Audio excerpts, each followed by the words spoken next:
नमस्कार, मैं ओम प्रकाश लोकना। आप देख रहे हैं अब तक लाइव। और आज मैं आया हूँ ब्रिज के एक ऐसे स्थान पर जो भगवान श्री कृष्ण की लीलाओं से जुड़ा हुआ स्थान है। और ये वृंदावन और छाता के बीच में एक गांव पड़ता है, जैत गांव में ये गुफा है। आपको दिखाऊं, ये वो लीला है जब भगवान श्री कृष्ण अजगर के मुंह में चले जाते हैं, सभी ग्वाल बाल, और अजगर के मुंह को संत की गुफा समझकर उसमें अंदर चले जाते हैं। और ये अजगर कौन था?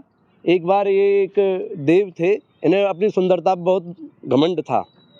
तो एक ऋषि, अष्टांग ऋषि थे जो 8 जगह थे टेढ़े मेढ़े थे, तो उन पे हंसने लगा ये।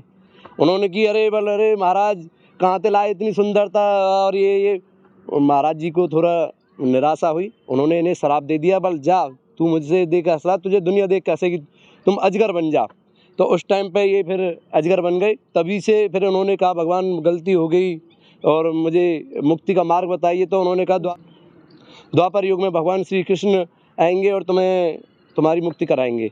तो आप देखिए, ये कंस के कहने पर ब्रिज में आए थे भगवान श्री कृष्ण को का वध करने के लिए, क्योंकि कंस ने अनेक राक्षस भेजे थे, आपको पता है।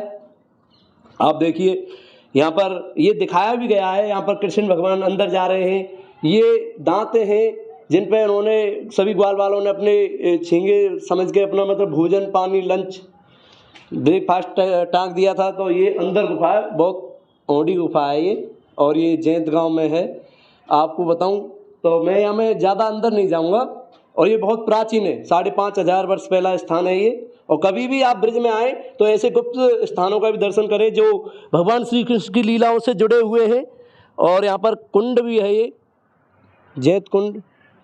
ये आपने अभी गुफा के दर्शन किए और मैं यहाँ पर आया हूँ जय कुंड, जैत गांव में जो पड़ता है, ये जय कुंड है।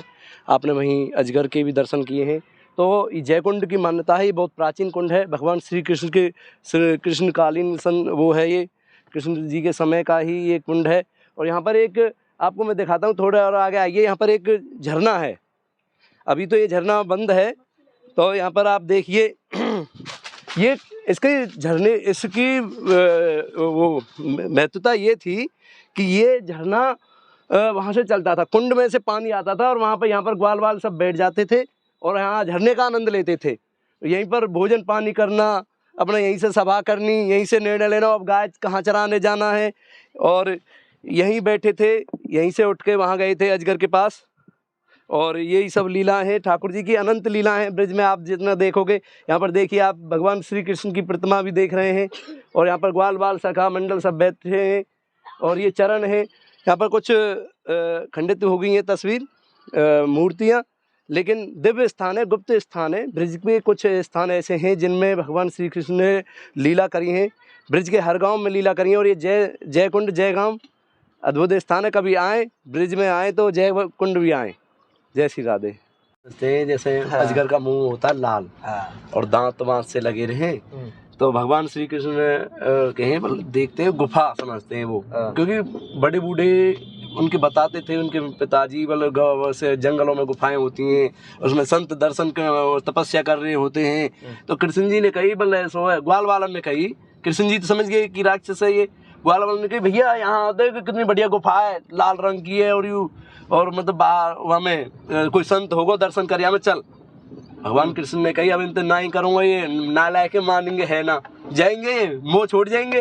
उनके भैया चल रहा हूँ अकेले जाएंगे। तो गए भीतर, देखे तो वहाँ में जीभ गुदगुदी सी होती है। उनके ओह कितनी बढ़िया गुफा है, तो गदगदेदार गद्दा बिछा रखे महाराज जी ने कि जीभ पे चले। तो उन्होंने सोची कि संत ने गुफा के बाहर गद्दे लगा रखे, और जिससे कोई भी मेरे दर्शन का आए उसे सुविधा रहे। अब थोड़ी भीतर चले तो अजगर के दांत होते हैं भीतर। तो उन्होंने कि ओहो खुंटी भी टकवा रखी गुरु जी ने, बोले ऐसा भोजन ने यहीं टांग दो, या भोजन है एक बार कैमरा पकड़ लेना, भोजन है यहीं टांग दो, खुंटी पे संत के ढोरे ना ले जाएंगे, यहीं पे आधे टाइम ले लेंगे। तो उन्होंने भोजन अपने वहीं टांग गए और सबरे ग्वाल वाल भीतर चले गए। तो भीतर चले गए तो अजगर ने, वो तो राक्षस था, उसने अपना तुरंत मुंह बंद। भगवान कृष्ण भी चले गए। तो भगवान श्री वो सब वहाँ प्राय मर ही गए थे सभी जो ग्वाल बाल थे। भगवान कृष्ण तो भगवान है, फिर वो क्या मरेंगे, वो तो जिंदे थे। उन्होंने सबरे बचेगा कौन? उन्होंने भैया उन्होंने फिर अपना दिखाया वो चमत्कार, विशाल रूप किया अपना, सभी ग्वाल वाल निकाले, अजगर को मुक्ति दिलाई। ये भी सब, ये जो अजगर था ये कोई राक्षस तो कोई जन्म में होगा, ठाकुर जी से वरदान मांगो तो उनके हाथों उनका बद हुआ है, मोक्ष मिला डायरेक्ट उसे। तो ये सब है। और पूतना क्या, हाँ जहाँ तक अब मोक्ष राक्षसों की बात आ रही है, तो पूतना जो थी, कुंतल जी, हाँ बिल्कुल, पूतना जो थी वो राजा बलि की बहन थी। पूतना जो थी कौन बलि की बहन थी। हाँ। तो उन्होंने जब वामन भगवान आते हैं, बलि से त्रिलोक जीत लेते हैं, और तो वो राजा बलि की बहन देख रही होती हैं, वामन भगवान आ रहे हैं, कहती है कितना सुंदर बालक है, काश ऐसा मेरा बेटा हो जिसे मैं अपने दूध पिलाऊं। वहाँ पर वो कहती है कि ये काश ऐसा मेरा बेटा हो तो मैं उसे अपना दूध पिलाऊं, और मतलब पुत्र भाव में देखा वामन भगवान को। फिर जब त्रिलोक जीत लिया, बलि को, बलि पर से सब कुछ जीत लिया, तो उसने कहा अगर ऐसा मेरा बेटा होता तो मैं अपने स्तनों में दूध लगा के, जहर लगा के, दूध पिला के इसे मार देती। तो भगवान थे वो, तो कृष्ण लीला में उस राजा बलि की बहन की इच्छा को पूरी करते हैं। वो ही गति मिलती है उन्हें जो यशोदा मैया को मिली थी। उनका दूध भी पीते हैं, पुत्र बने उनके, और जहर पीने की उनकी इच्छा थी, जहर पिलाऊंगी तो उनकी जहर भी पिया उनका। तो भगवान कितना त्याग करते हैं, आप लोग त्याग ही जीवन है उनको।